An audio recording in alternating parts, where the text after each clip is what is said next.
Bonjour à tous, je suis Alexis Berger, serial entrepreneur depuis l'âge de 17 ans, master franchisé, investisseur immobilier, consultant et formateur.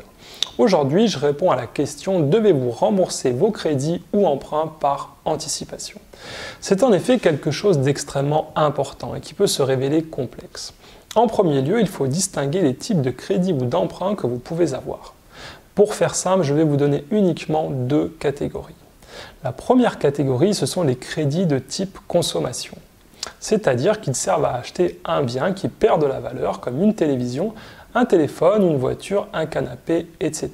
Ils vous font donc perdre de l'argent. La deuxième catégorie, ce sont les emprunts pour acheter un actif, qui vous procurent des revenus comme un bien immobilier, des parts de SCPI qui vous permettent de toucher des dividendes, un investissement dans une société, etc. Ce sont donc des crédits qui vous rapportent de l'argent. Commençons par les crédits à la consommation. Faut-il les rembourser par anticipation? La réponse est oui. Pourquoi? Car acheter quelque chose qui perd de la valeur est un très mauvais investissement et les taux d'intérêt pour ces types de crédits sont peu avantageux. Mais le pire, c'est que cette partie de votre argent qui est utilisée pour les rembourser ne peut être affectée à l'achat d'un actif qui vous rapporterait de l'argent. Le mieux est donc de ne pas souscrire à ce type de crédit et d'acheter une voiture un peu mieux luxueuse ou pas le dernier iPhone, mais de les payer comptant. Passons maintenant aux emprunts pour acheter un actif. En premier lieu, vous devez faire un bon investissement. Imaginez que vous avez un prêt de 700 € par mois pour un bien immobilier que vous avez mis en location.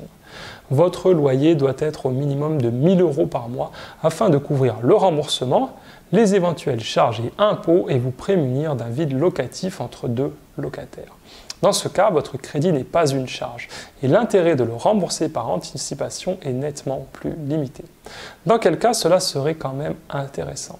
Si vous avez fait plusieurs investissements immobiliers et que votre banque trouve que votre taux d'endettement est trop élevé, dans ce cas, pas le choix. Il vous faudra d'abord vous désendetter en partie pour pouvoir réinvestir. Ensuite, si vous souhaitez devenir rentier, c'est-à-dire vivre de votre patrimoine, si vous supprimez le remboursement de 700 € par mois, ce sera directement 1 000 € de loyer qui iront dans votre poche. Pour finir, de nombreuses études montrent que les personnes endettées auraient un bien-être émotionnel réduit, davantage de stress, de problèmes psychiques et physiques, ainsi qu'une satisfaction de leur vie plus basse.